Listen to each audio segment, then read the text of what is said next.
Okay, I'm going to kick off at 102, which is about 20 seconds away. We might have a couple more folks join us then. Peter's here. Hi, Peter. It's been ages since we talked.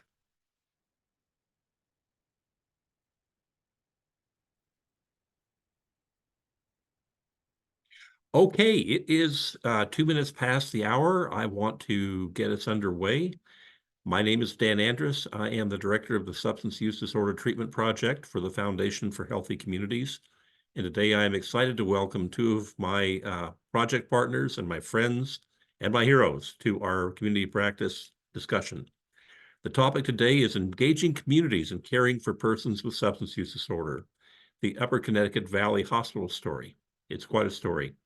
We started the story back in March of 2022 when we engaged the Rural Health Coalition, and their very forward-looking leader, Scott Colby, suggested that Upper Connecticut Valley would be a good place to look to start a project. And he was correct, and I was introduced to Lindsay, and we embarked upon this journey a couple of years ago, and I don't want to steal any of their story. This is a great story about that.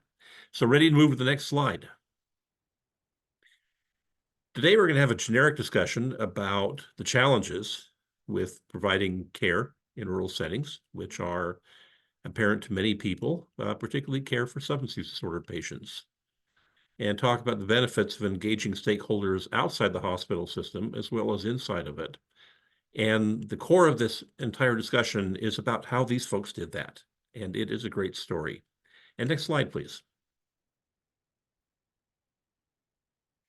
This hospital systems addiction care community of practice is here to promote the development of interdisciplinary hospital systems that identify, engage, treat, and coordinate services for people with SUD. It's here to improve patient and hospital outcomes in New Hampshire. It's funded by the New Hampshire Department of Health and Human Services, Bureau of Drug and Alcohol Services, and coordinated by the Foundation for Healthy Communities and our partners, Growth Partners. Special shout out to Lindy Keller, who is part of our discussion today, who is an advocate, such a passionate advocate, and who does so much to drive this work forward and to achieve those outcomes in this state. And next slide, please. So when I get through talking here and introducing the presenters, I will let Lindsay Leah and Eric Peterson take over that, and they will talk for somewhere around an hour and a half, or an hour, 30 minutes to 40 minutes. And we will be wrapping up by 2:30 p.m. and not 3 this afternoon. But there's a quick look at the agenda. And do we have one more slide there? Let's see. Nope, we're going to go back a little bit, and I am going to introduce our presenters. So it is my pleasure to welcome to our community of practice, Lindsay Leah, who is the Vice President of Clinical Services and the Chief Nursing Officer at Upper Connecticut Valley Hospital, and Eric Peterson, who works very closely with Lindsay and is the project director for their SUD project. And Lindsay, are we going to you first? Yeah, I'll kick it off. So thank you, everyone. We met Dan about 2 years ago now, and we were really starting from ground zero. And so he approached us about the grant project, and I knew if we were going to do it, we needed to take a different approach. So I knew Eric personally, and I won't steal his thunder, but I said, hey, can we hire a consultant for our program? And Dan said, sure, no one's done that yet, but I don't see why not. So that's what we did. And working with Eric, we've been able to really have the perspective full circle, of patients with SUD to treatment centers to the healthcare team. And it's been really impactful. So I'm going to turn it over to Eric to share a little bit more about our project and what we're doing. Thanks, Lindsay. And it's impossible to steal my thunder, don't worry. So like Lindsay said, I'm Eric Peterson. I'm the project consultant for the Upper Connecticut Valley. We're working on a substance use disorder patient treatment project. I'm going to get into the project, but first part of the project, a large part of the project, and like Lindsay mentioned, we have that patient perspective because of my own personal experience. And I'm going to tell you a little bit about that personal experience. Not to bury the lead, but I myself struggled with substance use disorder for the better part of about 12 years. I started like most people do, with just marijuana and alcohol quickly became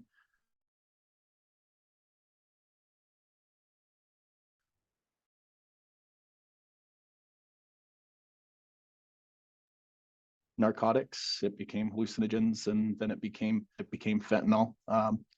I started using in about 2004, 2005. 2004, 2005 was the first time I had used opiates in the form of Oxycontin. And as most of you probably unfortunately recall, the Oxycontin was pretty popular back then. I was one of those people. I wasn't prescribed to Oxycontin. It wasn't some unfortunate turn of events beyond my control that led me to it. It wasn't a broken leg in a sporting event and a case of overprescribing. It was simply, or maybe not so simply, some relatively untreated anxiety and depression and general malaise that goes on living in northern New Hampshire. When I discovered opiates, it took over. It took over everything in my life. It took over relationships. It took over my professional life. It took over my life. For those 12 years, I went through a lot. One of the experiences that started my my back and forth run between treatment centers and hospitals was I had just gotten out of my first treatment center at 21 years old. I left my first treatment center the day that I turned 21. So we chalked that up to bad timing because that night I drank. I do what most 21-year-olds do. And I still very much was under the impression that drinking had nothing to do with my opiate use, so I could do it safely. I would quickly prove myself wrong. In 3 months, I found myself overdosed for the first time. That overdose was at a time when it was 2008, 2009. I always get these dates a little mixed up, roughly around there. It was at a time when certainly the people that were using, we weren't carrying Narcan around. And then maybe if first responders had it, it wasn't every one of them. I overdosed in North Conway, New Hampshire at the end of March. I believe it was like March 28th. I woke up about 3 weeks later in Maine Medical. What had happened was I overdosed with some people, hard pressed to call them necessarily friends, but there are people who were suffering like I was, people who were living in fear and people who didn't take appropriate action. They drove me to a parking lot and pushed me out in a snowbank when they thought I had already passed. I ended up with 2 collapsed lungs and a heart attack, and I was in a coma for a few weeks. I woke up and I was surrounded by family, as I always was, which is a very large part of my story. I was surrounded by family. When I say surrounded, I mean I woke up to a room that was full of about 25 people and a couple of very frustrated nurses. I had the immediate thought upon waking up that I was in trouble and that people better not start worrying about my drinking because this has nothing to do with it. those were my first two thoughts, not the pain that I caused my family. It wasn't the fear that I put them through. It wasn't the fact that my grandfather was standing there, who was in the later stages of cancer, who had gotten out of bed for the first time in weeks and drove to Maine just to be by my side. It was none of those things. It was, the first thought was me protecting my right to use something. I kind of knew in that moment that I would at least have to stop using opiates, but I was going to do other things, and people better not be on me about that. I had such little understanding at that point of what I was really dealing with. I was still not fully comprehending the idea that I struggled with a substance use disorder. I thought I just made a mistake. This was at this point, my family had fully comprehended the idea that I was dealing with a substance use disorder. But we were from a place and surrounded by people that didn't really know anything about recovery or treatment or any of these things. They were dumbfounded. And my mom, she always talks about this moment. She was sitting in that hospital after I had woken up, after she had spent weeks dealing with a grievance counselor coming to her and trying to talk to her about the potential loss of my life, or that when I woke up, I would have brain damage and she might have to take care of me for the rest of my life. She was sitting in that room after I woke up with this certain sense of relief and a probably even larger sense of dread, that she didn't know what to do now. She hoped that I would just get it together and I'd be okay. I went on for another 10 years of using. I maybe held off of using narcotics for about 2 years and then right back into it, worse than ever. But my mom always talks about this moment that if somebody had just come up to her and talked to her and gave her some recommendations and explained what I was going through and talked about the nature of what I was experiencing and just gave her something as much as a pamphlet of a treatment center, she would have felt so much relief. And she always talks about nobody came up to her, nobody asked her any questions. The only person that asked her a question was a behavioral health specialist who seemed to be convinced that I had overdosed on purpose, that this was some sort of an attempt on my own life. I look back at that moment as not necessarily a missed opportunity in terms of me getting better, because I think I was on a path at that point, one that had to include quite a bit of suffering, but it was a missed opportunity to provide some sense of knowledge and understanding on the nature of what I was experiencing to my family, if anybody. So that was my first real big experience with the healthcare system as somebody who struggled with substance use disorder.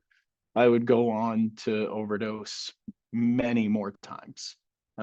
Very few hospital stays, only one other overdose incident that involved the hospital, and that was my very last overdose. But I overdosed and was Narcan by friends, Narcan by, I believe, one police officer, and I always managed to kind of skirt any responsibility or any real consequence, and I would just keep using. I didn't know what else to do, and I certainly couldn't imagine any scenario where a life without using would be better than a life with it. No matter how bad things had gotten, no matter how destructive I was being towards my family, every time I imagined a life without some sort of use, I didn't know if I was capable of living it. In that time, I dealt with all of the things that people who suffer with substance use disorder deal with. Law enforcement, healthcare, families who are struggling with dealing with the nature of my disorder, lost relationships, lost jobs, financial issues, lack of transportation, losses of licenses, all the normal things that we know to be kind of part and parcel with substance use disorder, I was dealing with on a regular basis. And so were all of my friends, all the people that I was using with. And I remember always having this feeling that not only I had no idea how to live life without using, I also had this gnawing feeling that nobody knew how to help me anyway. So why even bother? And the entirety of that time, my family just stayed at a loss. They had a relative lack of exposure to information. There was, and my family, particularly my parents, were desperate for any information and anything they could possibly find. So those 10 years, like I said, was dealing with the stuff that most people deal with while they're struggling with substance use disorder. So we're all relatively familiar with that story. I'm going to jump to the point that led us to where we are now, to our project. Ultimately, it was my last overdose. I wound up in a hospital in the South Shore of Massachusetts. In that hospital, I came to in the hallway. I was in a bed and I was confused and frustrated and angry and in precipitated withdrawals because I had been Narcaned. I was not having a good moment. Now, in this moment, I woke up. Remember the last time I had woken up in a hospital, I was surrounded by 25, 30 members of my family.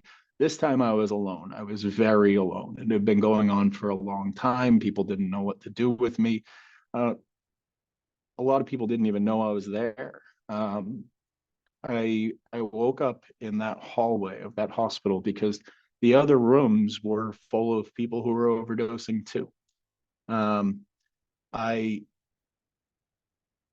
wake up in that hallway and I'm looking around, kind of wondering who the first member of my family to show up would be. I sat there for a little while.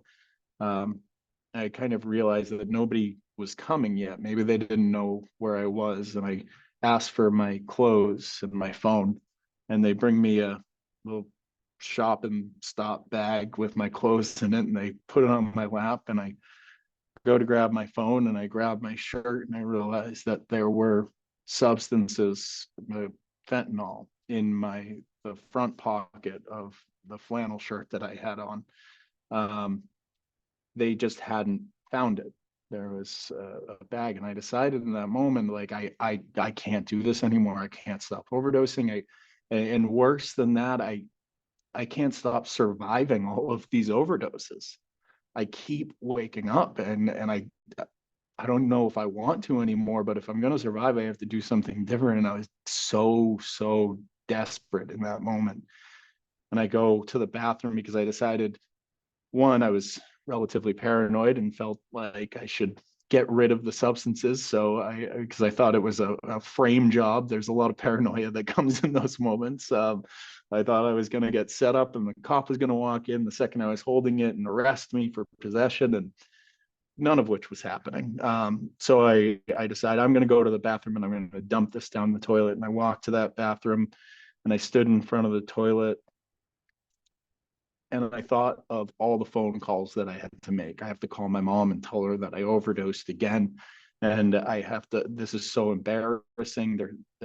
I'm living in my uncle's basement in Massachusetts. I have nothing. I had at that point been married and divorced, and I was only 29 years old. I had lost jobs and lost friends and family that couldn't even be around me anymore. I was horrified. And the thoughts of all of those incredibly emotionally tasking things, all those phone calls I'd have to make and all the pain that I would have to face became so overwhelming. And I'm still standing there holding those drugs, the only tool that I had to deal with that emotional state. And I couldn't flush them down the toilet. And I put it in my hand and I start doing the same fentanyl that I had just overdosed on in the bathroom of this hospital against my own will. I don't want to do it. I had just internally, maybe for the first time, made the commitment that I'm never going to do this again. And there I am within a minute doing it again.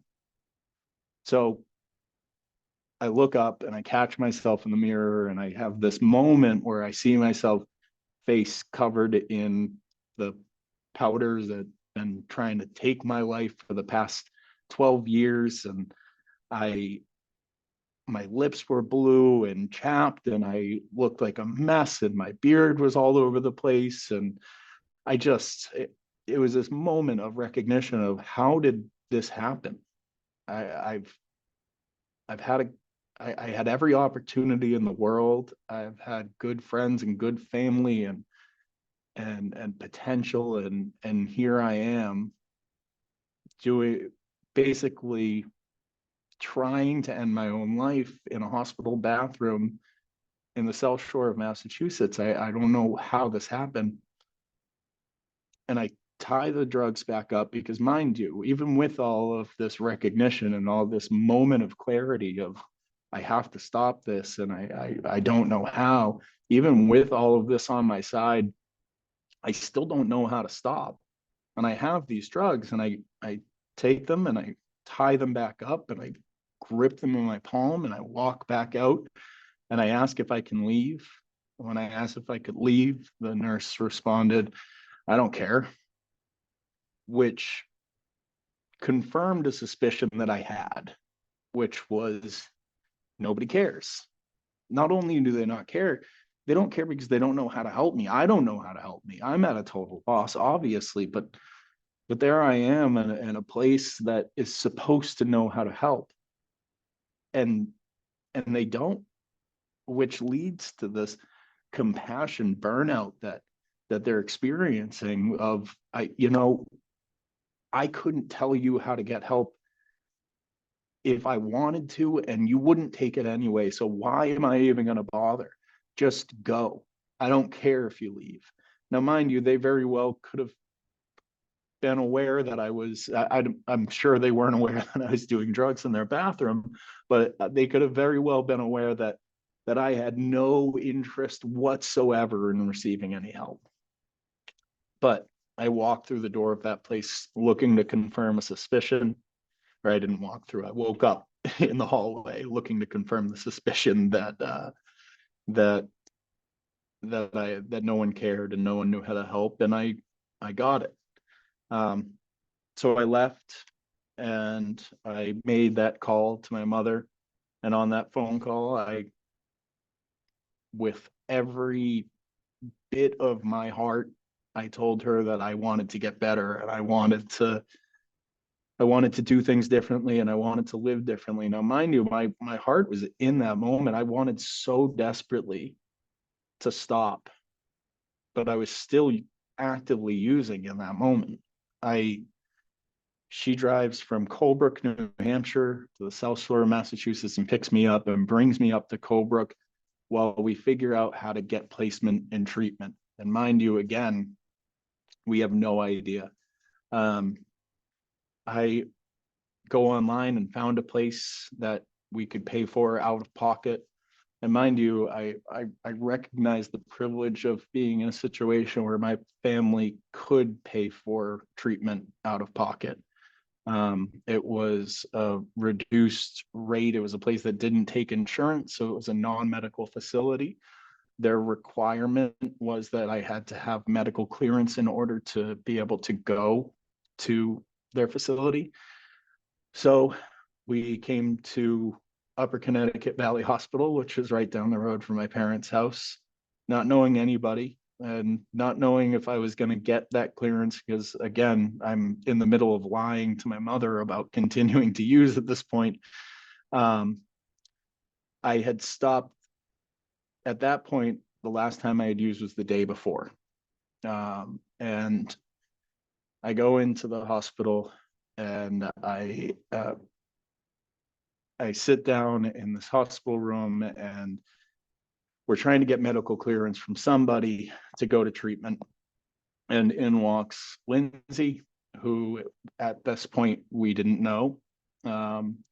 She was a nurse at the time, and hospital protocol at that point said that if you were serious about your recovery, then you would need to make a plan with your PCP, and your PCP could help you find and connect to those resources. That was basically the procedure. Now I was coming in and asking for medical clearance to just go off to treatment, and Lindsay decided in that moment that my plan and its immediacy was better than the plan that they had, and they should go off the beaten path and help me, give me this medical clearance, go to treatment, and hope for the best. And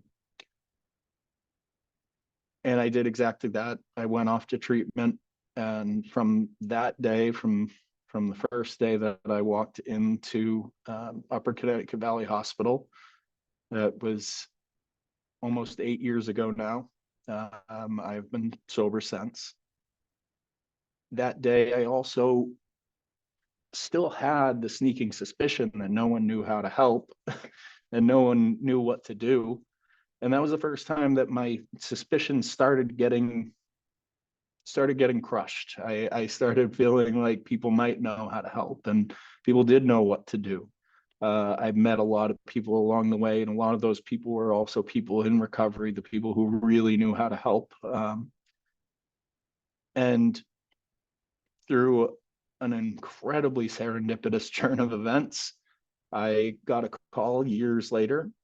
Not a call, actually. We were talking to Lindsay. I was talking to Lindsay about the hospital and talking to her about what it's like to experience the experience of being a patient in these hospitals, what that's like, and what it, not just the pragmatic protocols of it all, but like the emotional experience of it, and the confirmation bias that we're all walking through the door with, and then the procedure. At that point, I had been working in the treatment industry for a while, so I had professionally had a lot of dealings with healthcare, and people coming directly from hospitals, and heard a real mixed bag of these incredibly empowering and beautiful stories of a simple conversation that a nurse had that led somebody into treatment, or on the opposite side of things, I heard a lot of stories from people about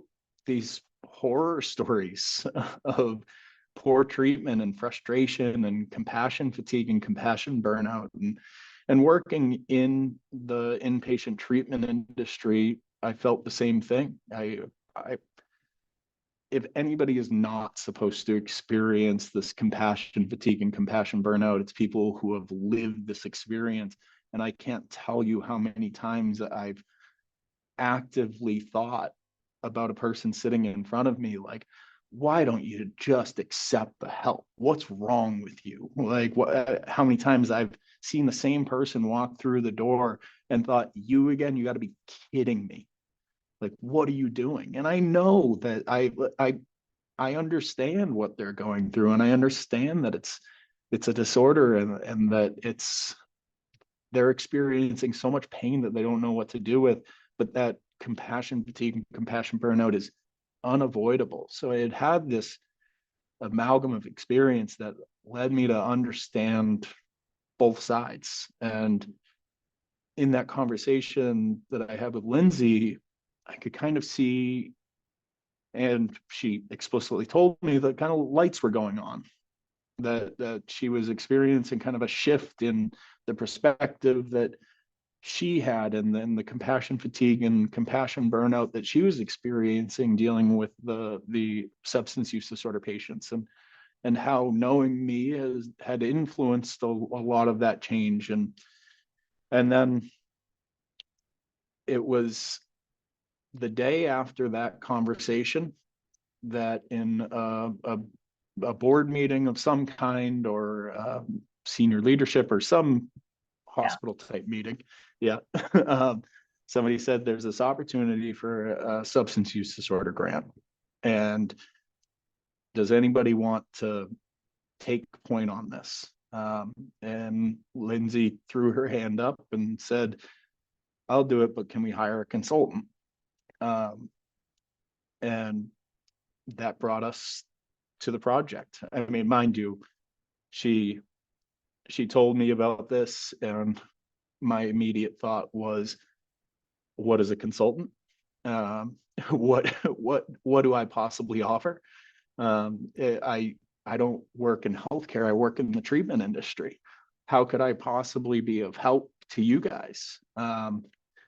And naturally, the imposter syndrome was horrifying, and some really encouraging conversation with Lindsay and my mother led me to believe that potentially I could do this thing. And we started this project, and this is where we move off of the personal and emotional side of things and into what we did. When we started this project, we were in our assessment phase, I would have to say, for 6 months, because what we realized was we were starting from less than zero. One of my initial conversations with some of the staff was, I just wanted to get a feel for where they generally sent people for inpatient treatment. When somebody shows up in the ER asking for help, or an overdose or medical complications, where do you send people? And they said, the Friendship House. And I said, the Friendship House has been closed for 2 years. Where do you send people? And they're like, oh, I don't know. I think that was the last place I sent somebody. So we haven't sent anybody to treatment for 2 years. This is a problem. And they told me what Lindsay had told me before. Well, if somebody's serious about their treatment, then they'll get an appointment with their PCP and they'll figure out a plan, and then they'll go. So right away, I realized that we were, in a lot of healthcare, we were playing gatekeeper to recovery, which comes purely just from a lack of understanding. One of the things that we stressed very early on was, we have a window that's about this big and it's closing fast. We have, let's say, on the generous side of things, we have 20 minutes from where somebody says, okay, I'm willing to accept help, to where they change their mind and are not going anywhere. So we need to act in those 20 minutes the same way that we respond to a heart attack. We need to immediately take action. That's when we started recognizing the geographical issues of Colebrook. We started recognizing that 20 minutes barely gets you to the grocery store, let alone an inpatient treatment center. Right? So we needed to be able to act very quickly and in concert with people that understood why we needed to move as fast as we needed to move, and the challenges that we faced. The SUD population generally doesn't have the same access to the same things as your average patient. That's transportation, health insurance, supportive family and loved ones. There's a lot of situations in the SUD population where it's just a person suffering. That's the material that you have to work with. So the question became, how do we create access for these patients as quickly as they need this access, as fluently as possible? So I went about the task of connecting to resources, particularly in the beginning, inpatient resources that could act fast and help us. And we developed a call list with names and phone numbers of real people instead of just an admissions line in a lot of cases, because sometimes those admission lines don't fully comprehend what we're dealing with. We have numbers of people who know where we are and what we're dealing with and how to help. And in the 2 years, it may not seem like drastic numbers, but mind you, we are a 16-bed hospital. We have gone from 0 patients brought to inpatient treatment in 2 years to 22 patients who have been sent directly from us to inpatient treatment services. And it's a huge win. Also in that assessment phase, we started noticing more than just those kind of practical, pragmatic issues of how to get people where they needed to go. Those were the simple things. I'm going to share a screen. Let's see.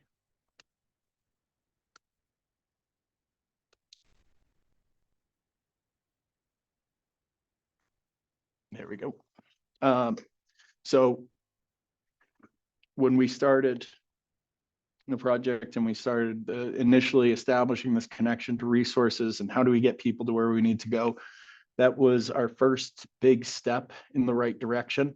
And then we started noticing the other big hurdle, which is, of course, the compassion fatigue and compassion burnout, the stigma and bias that drives that compassion fatigue and burnout.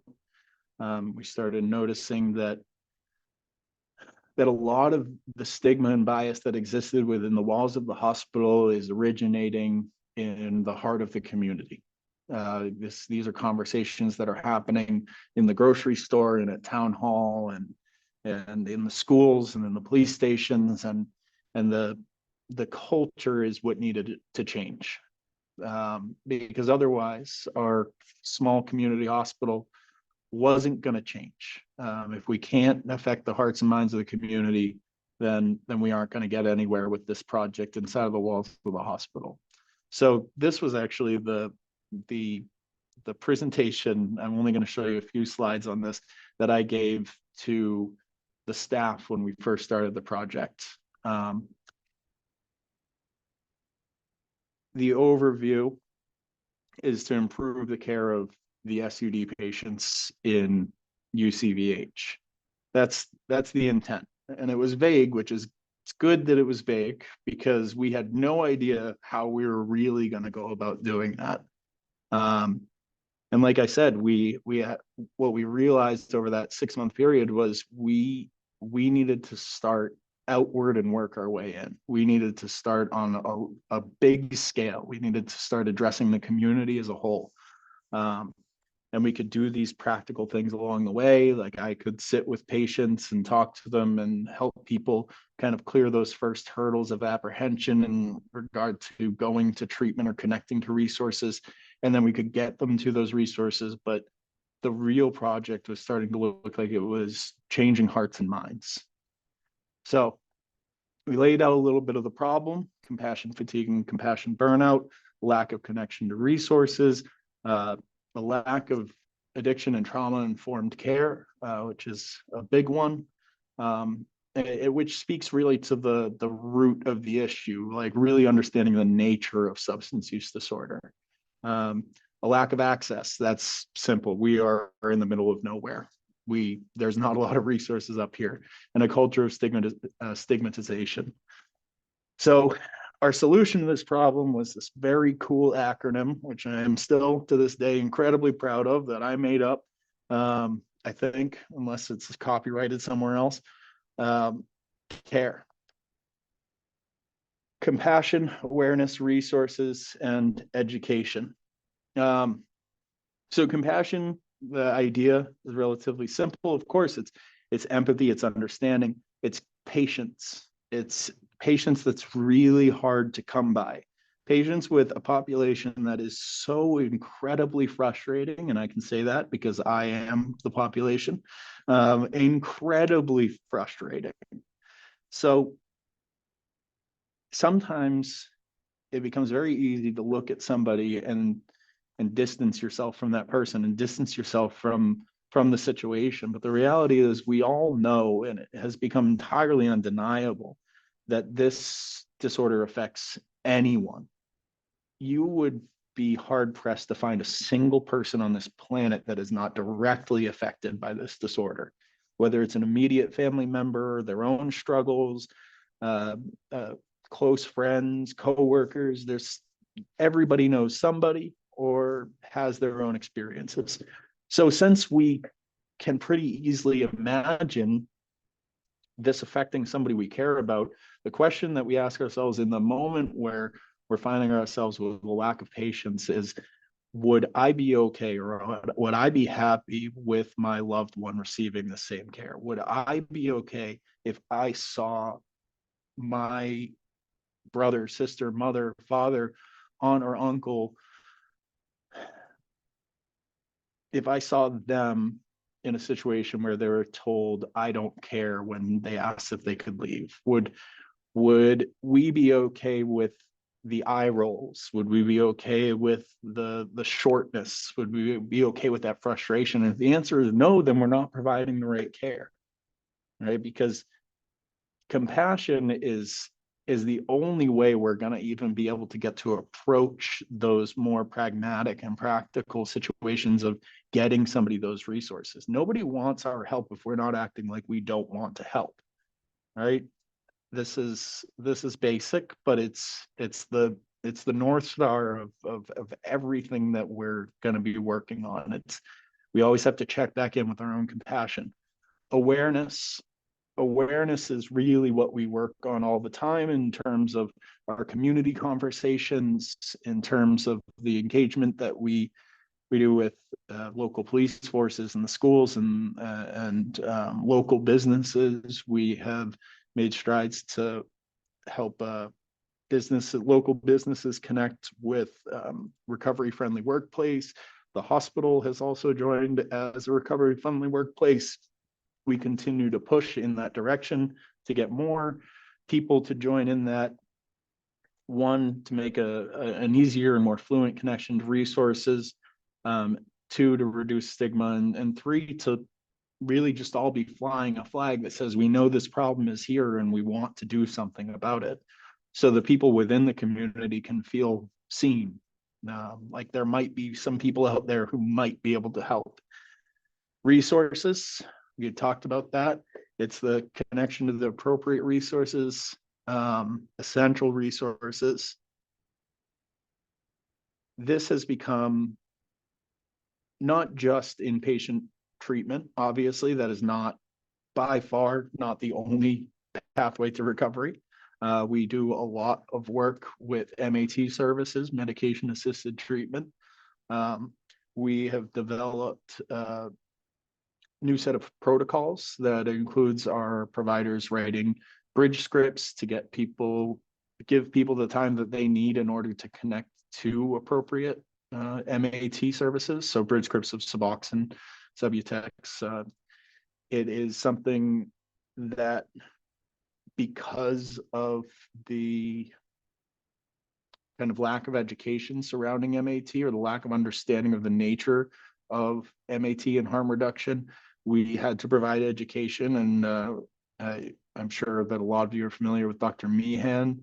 Dr. Meehan provided a wonderful education to our providers that really helped with the buy-in regarding the new protocols. That is something that is to be launched in concert with the system of North Country Healthcare. So we're driving forward on that, and it's already proven to have given providers the feeling of knowing what to do.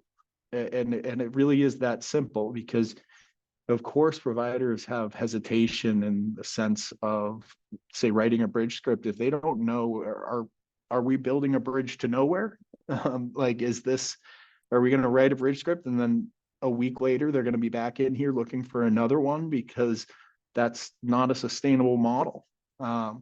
If we do this and we are going to connect them to resources, can we rely on those resources? So we've done a lot to bolster our relationship with those resources and really truly connect with them and find out where the gaps are and how to fill them. And whether or not there's behavioral health care components and what the patient process is like in order in connecting to those resources. And we've seen in this area, especially with limited resources, MAT is it saves lives. It's something that is absolutely essential in this battle. It keeps people alive long enough to make those changes that they need to make in their lives, and people on MAT live happy, productive lives, and that's what we're looking for. Education is that piece that we continue to drive on. We provide education not only to our staff, education and trainings to our staff, but we also like to add these offer these trainings and educations to the community at large. It's the enemy of ignorance. We've seen a lot of people come a very long way in a very short amount of time. We saw our local police force go from having a general kind of misconception surrounding Narcan, naloxone, and to participating in a new grant project that is at the end of a year has the ultimate goal of developing a new resource center in the town of Colebrook. And the police force is giving their time and giving their officers to this project in order to help us push that along. We've had, as a product of these kinds of conversations and education, we've had officers bring patients to us rather than arresting them to be connected to treatment resources. It's been this massive culture change in that regard, and as an immediate product of this education. Also, and I know Dan attended one of our community conversations. We've done family educations discussing the nature of family dynamics in regard to SUD and how to connect to resources and how to be a supportive loved one, and all the family dynamics, the complicated family dynamics that come along with having a loved one with substance use disorder. And in late May, we will be hosting Sam Quinones, who is the author of Dreamland and the Least of Us. And if you're not familiar with those books, I highly recommend. We'll be hosting him for a speaking event at the Tilston Center in late May, which is huge. When we first started discussing the idea of it, I used the name Sam Quinones as an example of somebody who I would like to get. It wasn't, I don't think it was ever meant to be him. It was kind of a pipe dream. Like, that's too difficult and too expensive. And how could we possibly do that? I would say, a month after I put the idea out there, we have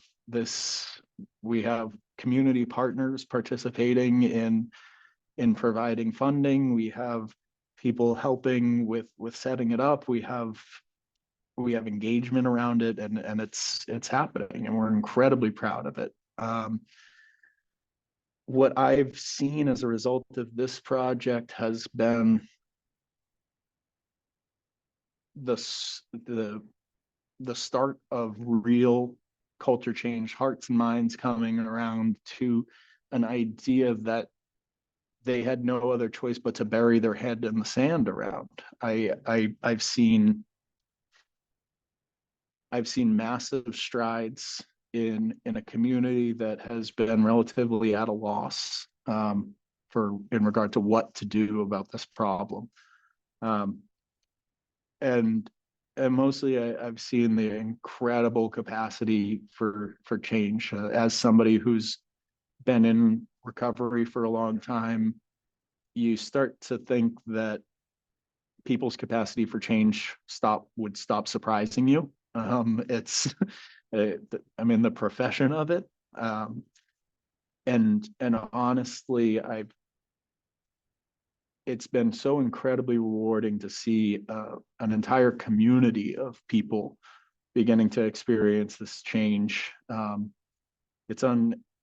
It's what I'm used to seeing on an individual scale spread out amongst an entire community. And it's honestly amazing. And what we hope to continue to see is the reduction of some of those more dark statistics, like the overdose mortality rate we saw at 50% in our area. And as a result of that, we started to distribute nalox boxes throughout the community, to local businesses, to public spaces. That's all the schools in SAU 7 took nalox boxes into their school and have put them up in public places within their school.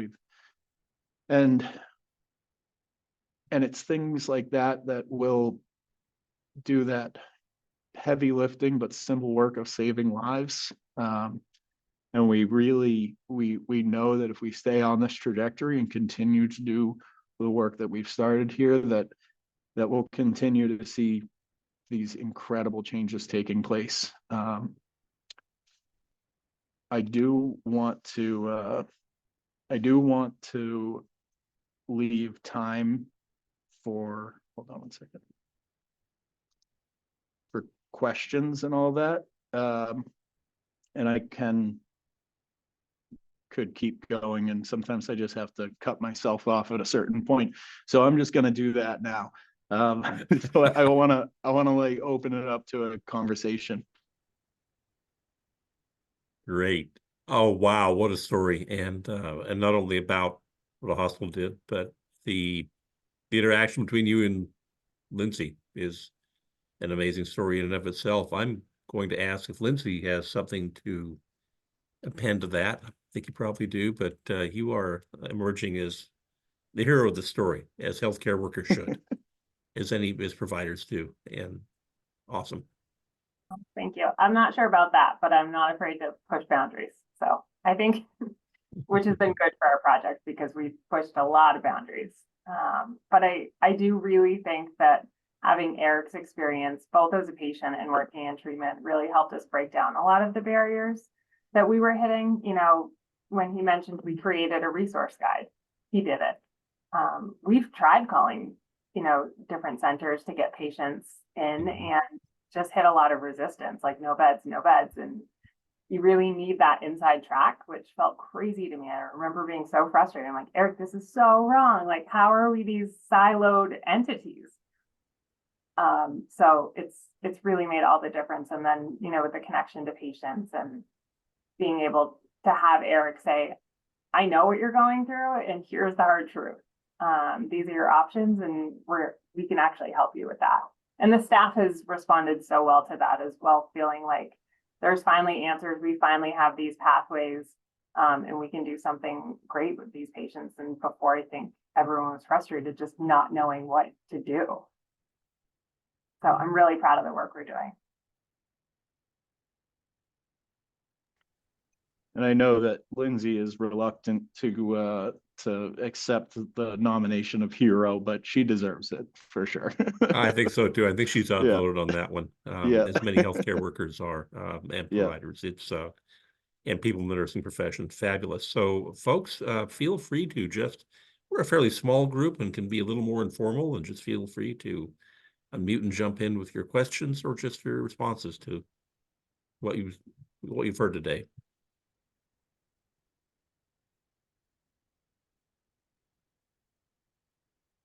Oh, there, we can't hear you. It looks like you're talking, but.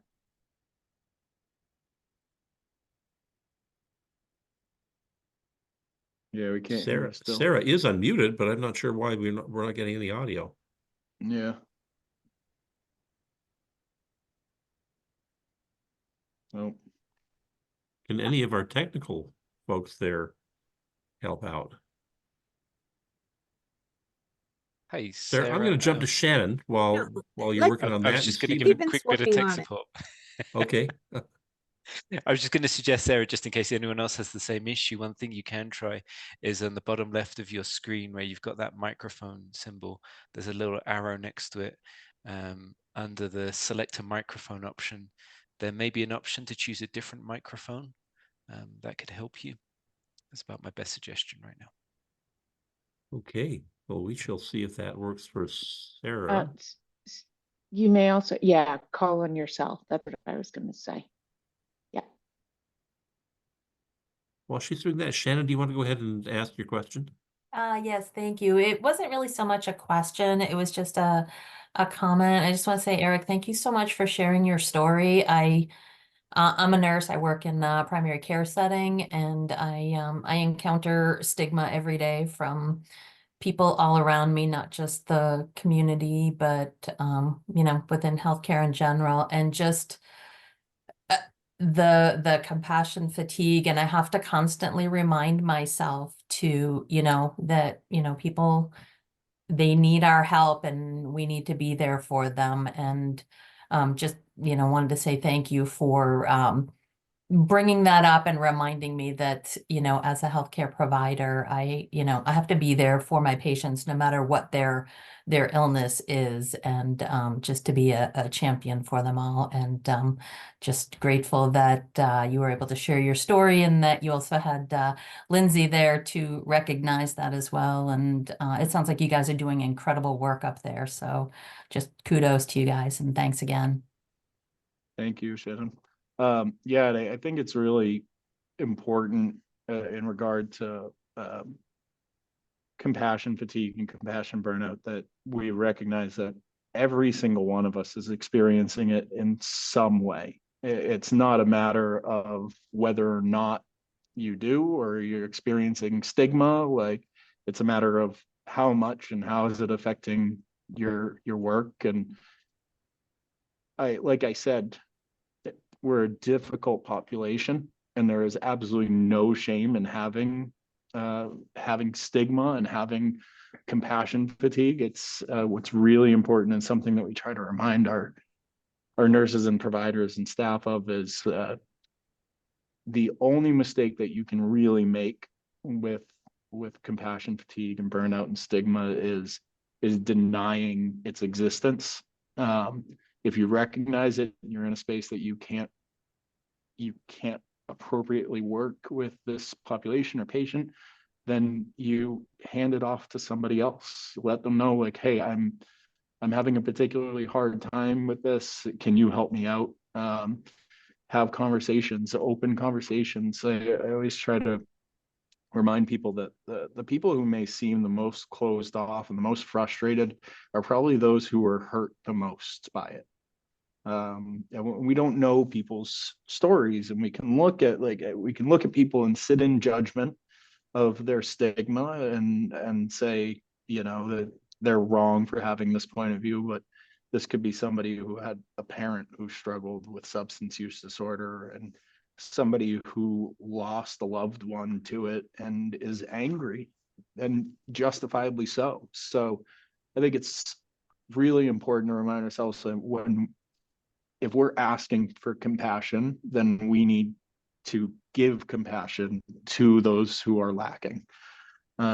It's one of the more difficult things, but it's what separates sympathy from empathy.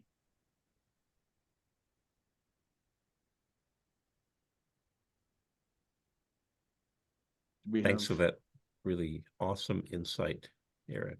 I'm wondering, now I don't see Sarah. Can you hear me now, Dan? Oh, there you are. There you are. I can see you. I can hear you. Hey! There we go. Excellent. Thank you so much. So and thank odd. you. Yeah, I was on my phone. I don't know what happened, but apologies.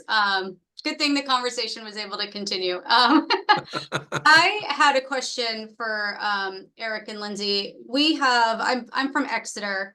Sorry, I work with Neil Meehan, who you mentioned in your presentation. He's my best. MAT partner in crime. And I feel very lucky that I have an executive on my side in that respect, because he's able to really push things forward in our organization. And I feel like we have a pretty robust MAT program that starts in the ED and transitions patients out. We have peer support in inpatient and outpatient. But you mentioned that you've connected with your local PD. And I feel like we have this great resource here at Exeter that more people in the community could benefit from. Because right now it's pretty much just the folks that are presenting to our ED. But you mentioned not all of your overdoses led to a hospitalization. Sometimes it was done in the field. And then what's happening with those patients, right? How could we partner with our local police departments to get those patients into our MAT program? So we have, in our partnership with the local police force, we've been providing them with these Narcan Save a Life kits that also contain some basic information on resources. We have a pamphlet, a rack card that we give to patients that have just a few of our very vetted inpatient treatment services, some phone numbers for MAT services, and then some different directions on how to connect to peer recovery resources. Just that basic information being in there, I think is helpful, but also really making the officers themselves aware of the same resources, and giving them, kind of empowering them to believe, like, here's the basic information, here's what you can tell them, here's, I mean, mind you, we are a very, very small community. I give out my personal business card to people all the time, and I've told officers, like, if you want to give them just my business card, just go ahead. They can call me, like, as a person in recovery. That is not something that is necessarily going to be able to happen in a place like Exeter, where you can just offer somebody's personal cell phone number, because phones would never stop ringing. But I think that having access to recovery coaches, I think peer support is, like, the reason I bring that up is because peer support is such an essential aspect of the earliest stages of this thing. People who are suffering with SUD are so guarded. They don't necessarily want to talk to, oh, I just froze. Want to talk to a healthcare professional or a mental health care professional. A lot of the times they'll only really be open to talking to somebody who understands what they're going through, and that being somebody else in recovery. And that's just, I mean, at least for my personal experience, that's the way it was. So if I'm running into walls with that, I try to tell people, like, if they're not open to, if you offer up some resources and they're not open to hearing it and they're not really interested, that's when I kind of tell people to divert to that peer resource. Like, well, if you're not willing to make the call to the MAT service, how about you give this person a call and just talk to them about what you're going through? They're not going to try to sell you on anything. They're just going to talk to you.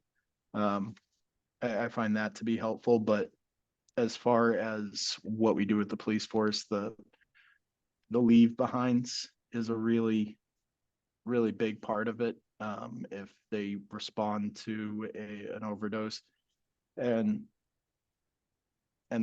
there's no arrest, there's no hospital stay. I mean, the reality is most of the times when somebody overdoses, they're getting brought to the hospital either way, even if they are resuscitated through Narcan. Those scenarios where I was Narcan by police officers, one of which was at a concert, and I got up and ran away. So I didn't really give them much option as far as, like, continuing to provide appropriate healthcare. But I think that just providing them with harm reduction materials and some basic information, even going into situations where police officers are often in houses where they know there's use going on, and maybe they're responding to a different type of call, a potential domestic violence call. And they can tell that there's drug use in the house, but there's no arrest going on. There's no need for medical attention. Just leaving behind Narcan is, I think, the best that they can do sometimes, and also demonstrates the very simple notion that they care about this person's life. We want to save your life. Here's this Narcan. Just keep it around. I think that has a pretty big effect on the SUD population as far as their relationship to the police or law enforcement. And we didn't start there. I mean, this was not an easy maneuver. There was a lot of resistance, a lot of compassion fatigue. And so really, I think one of the biggest things that helped was the police saying that we were having an impact. So we kept them updated on our project and what we were working on and how it related to them in their work, and offered our resource to them. And when they saw that that was effective, they really started coming around. They were very resistant to even carrying Narcan in the beginning. And, you know, we've come a long way. It was a long road. It was a very long road, but they, like I said, I cannot give them enough credit as far as like the change that has occurred. And really that was just persistence. And like Lindsay said, continuously updating them. I think one of the biggest elements to their frustration was they didn't see any other option besides repeatedly jailing somebody, repeatedly responding to the same calls from the same people. And then when they started seeing the opportunity for people to get the help that they actually needed, in terms of our connection to resources in a more authentic way, that's when they started responding differently. They're like, okay, if there's a better option, then we'll take it. We just didn't see a better option. So. I love that. I'm gonna call my local PD when we get off this call. And I'll get Neil in there to do a talk because it worked wonders for you guys. So, you know, Yeah. if I can get him in a room with some officers, they'll be Neil- educated by the end of the hour. I don't know if any of the police were attending our conversation with Neil, but he's a perfect example of somebody who could definitely appropriately deliver the right information. Yeah, that's what I'm it's thinking. also one of the big things I think is, I always say providers don't like being told how to provide by anybody else but a provider. Police don't like to be told how to police besides anybody outside of anybody who is a law officer. You want, and there's a lot of examples of people in New Hampshire, police chiefs, captains, different law enforcement, and I know Dan knows some of these folks that are really leading by example on how to better work with the substance use disorder population. And I found that those people communicating with law enforcement is incredibly helpful. It's just that way they know the insight is coming from somebody who understands the work that they're doing. Because I think sometimes when we come at them, we're telling them like, be better cops, and they're thinking you don't know what it's like to be a cop. So which is an understandable frustration. So yeah, that's definitely a recommendation I would make, is connecting to some of those folks. And I know myself and Dan as well can point you in the right direction of some of those folks who are shining examples in law enforcement. Mm-hmm. I just speaking for a moment, then I'll get to Lindy. As fire chief at Concord, I was so lucky to work with Brad Osgood, who was right there behind us as we initiated our work in substance use care. And we were right there behind their department as they worked on adverse childhood events and the response team that they put together along with Riverbend and other community partners. It's great when public safety takes us on because it makes the life, it just makes so much sense. Lindy, you had a question or had your hand up. Yeah, thank you. So I think that was a wonderful explanation of getting your police department involved. I work for the Bureau of Drug and Alcohol Services and have, been supportive of all of these efforts with hospitals. And when I heard about what's happening up in your area, my thought was this is a unique and amazing model for small rural hospitals. And for all the reasons you gave at the beginning. So what I was wondering is if you could just speak briefly to how what you said about the law enforcement was great, but how did you approach the greater community to get them to come out to some of like your information sessions and whatnot so that they could begin taking this on as a community value?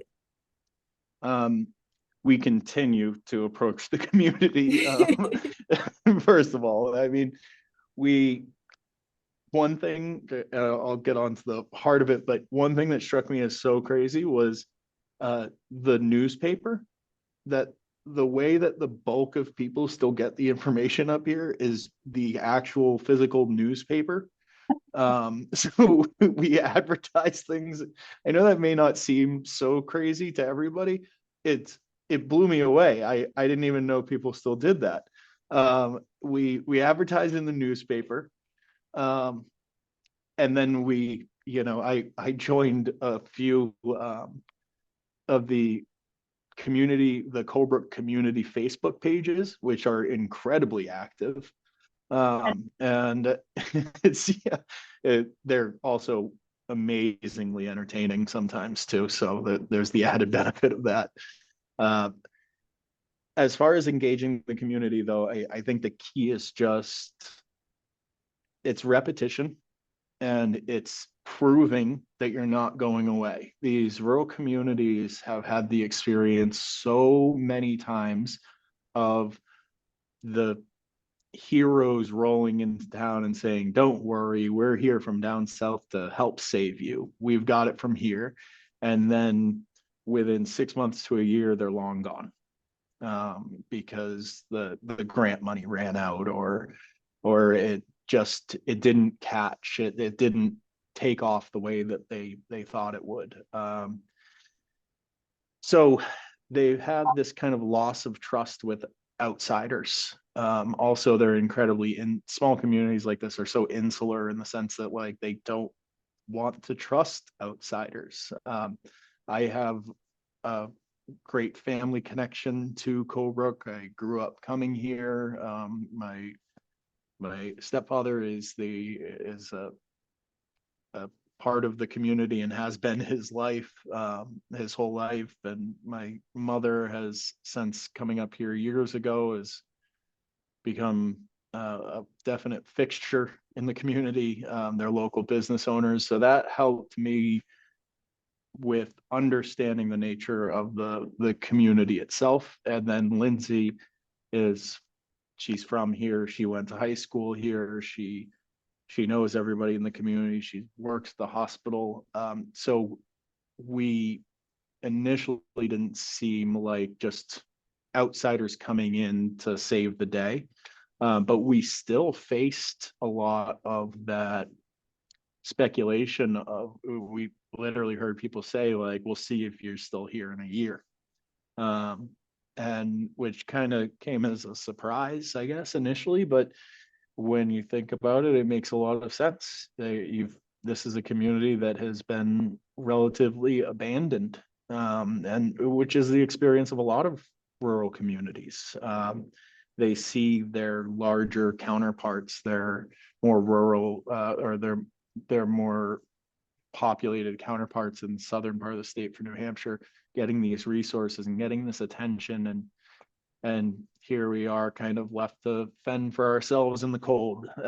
And I think that it's just about showing up, proving you're going to show up. When we held our first community event, maybe it was 10 people, and our next community event was a little more, and the next will be more. And the effort of bringing an author like Sam Quinones, who's a nationally recognized author, up to an area like this is to continue to instill continue to bring in more attention. So when we continue to have these community events, maybe the next time there will be 5 more people, and the next time 5 more. And it's really just, so far with us, it's just been being patient and persistent and proving that we aren't going anywhere. We'll sustain this thing as long as we can. Go ahead, Lindsay. Part of those efforts are, putting the lock boxes up in the community and, approaching local businesses and talking about what it is and why it's important and doing the trainings. Sarah, you just put in the chat about recovery friendly workplace. We became a recovery friendly workplace early on. And we've approached several businesses to become that as well. So Northern Human Services here in Colebrook got the designation. Bear Rock Adventures, which is Eric's mom's business, was our first one. She was quick to jump on the train. But yeah, doing those sorts of things in the community too, just as like an extra press, has really been helpful. Yeah, those types of things, and look, like some of the people that we've gone to, as far as like putting up a Nalox box, it wasn't just, hey, do you want one of these? And an obvious yes. It has been kind of a battle, a little bit of a grind. There's certain places that I've gone to, got to be coming up on 100 times. Over and over, we've gotten them in the Nalox box, and every time I go and check to see if they've hung it, they have a different reason why they haven't. And we continue to offer educations and understanding. And it's just, like I said, it's persistence and patience, and they will hang that thing up. I am absolutely sure of it, because I just won't stop until they get tired of me. But that's how these communities work. It's just proving that you're there. And you do that in person. But like Lindsay said, it's those little, or those efforts that call attention to the issue. And sometimes the attention is negative. Hanging up Nalox boxes was not just warmly and openly received. There's still a lot of stigma around it. But it is addressing that stigma head on with just open and compassionate conversations, allowing people the space to have that stigma, and then providing the education to combat it.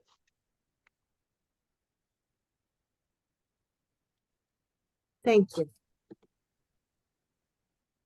Thank you. There was a question in the chat from Sarah about applying for recovery-friendly workplace designation.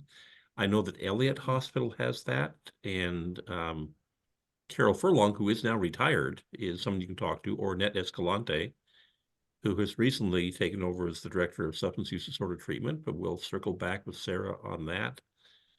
I think there are also some other hospitals that are either in process or may have achieved that designation, and we can find that out and circle back that. Yeah, super easy to do. There was a very quick application, and then you write a letter of intent, and they review it and accept you, and then they come up and do the designation presentation.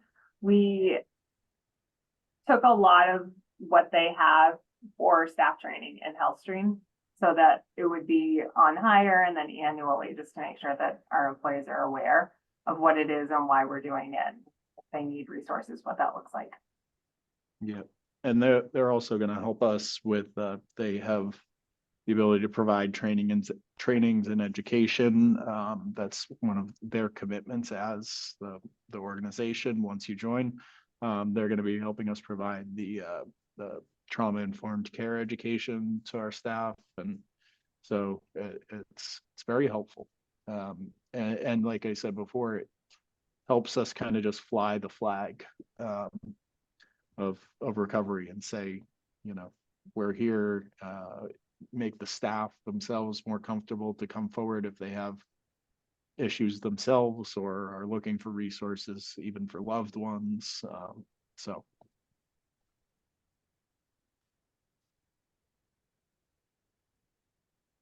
Lauren, thank you so much. Lauren is reminding me. I knew about Wentworth Douglas Hospital. I didn't know about Memorial, but those hospitals are also on the list for recovery-friendly workplaces. And that program actually is one of the things that comes out of our partners here at our office site at 125 Airport Road through Granite United Way. And Randy Stevens is someone who can speak to that, who's a personal friend of mine.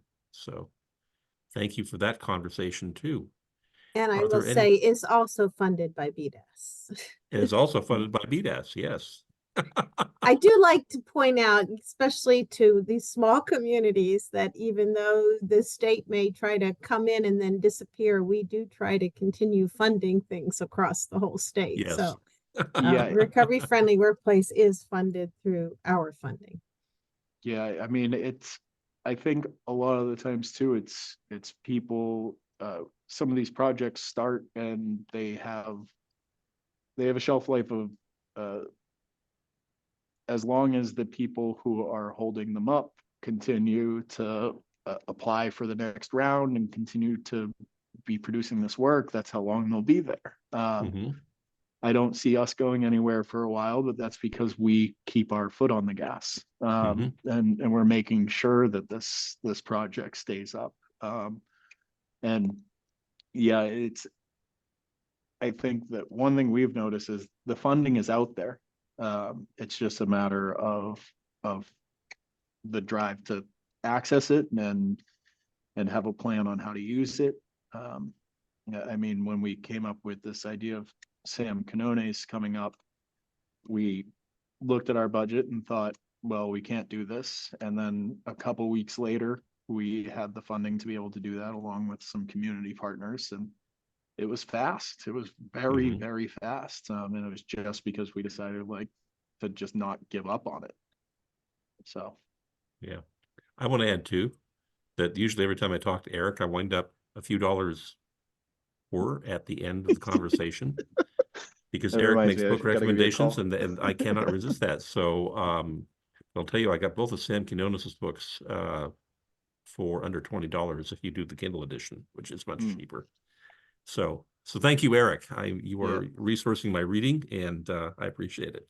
I also want to say if anybody here wants to attend that Sam Canones event, I put my email in the chat here. And if you could just send me an email, we'll be making kind of an invite list because we want to reserve a certain number of tickets for the immediate community. And then we have 170 seats that we intend on completely filling. So if anybody wants to attend that event that's here, just send me an email and I'll make sure to get you on the list. Thank you. I will definitely be up there for that. Yes, you will. I love going to Colebrook. We are at the time of in order to respect your time, to begin some closing exercises here. And hey, thanks, Stephen, for popping up. You are often the unseen part of this and the unheard, which is terrible because you have one of the best voices I've ever heard. So there's Stephen Clark and Growth Partners, who's one of the team, along with Melissa and Paul, that keeps us running here. So what's our next step? Yes, this is about Growth Partners. This is a public service announcement for our partners, the New Hampshire Technical Assistance Center. For some reason on my computer, it doesn't take that when I type in that address, but just type Growth Partners or New Hampshire Technical Assistance Center, and you will get there. They offer a number of communities of practice. I believe there are 4 of them covering treatment, prevention, and peer recovery support, as well as this particular hospital systems addiction care. So lots of offerings, lots of resources on their pages. So nhtac.org. And next slide, please. So we have an evaluation that Stephen has popped into the chat. And I'll give you a few moments to bring that up, but just also want to thank our presenters today. And thanks, folks. Your story has inspired us, and there have been many conversations within the hallowed halls of the Foundation and Hospital Association many involving Lindy Keller, who said what she said today, that for rural areas, you have hit the ball out of the park, and we're very, very grateful for that. So thank you very much. I think if people can grab that evaluation link and keep that open, you can do that after we close. Does Dan, anybody else? before you close out, I just wanted to make one more point for folks that on that NHTAC website, this presentation, which has been recorded, will be posted there, usually within a couple of days, so that if you know of people who this would be helpful for who were not on, it's always available for them there. So please make sure Excellent point. that you pass that along to folks. Thank you. There are a number of great, all the recordings are there, and that will direct you to a very friendly YouTube platform to see those on. There are also a number of articles and other resources that support this work. So Growth Partners has done a terrific job of assembling a resource list, and they're good folks. Anything else before we close? We'll be back here on April 20th, and we'll have another topic for you. So please watch your emails, and thank you all for coming today. And to all of you, thank you very much for the work you do, the lives you save from some grateful folks. Thank you. Thank you. Thank you.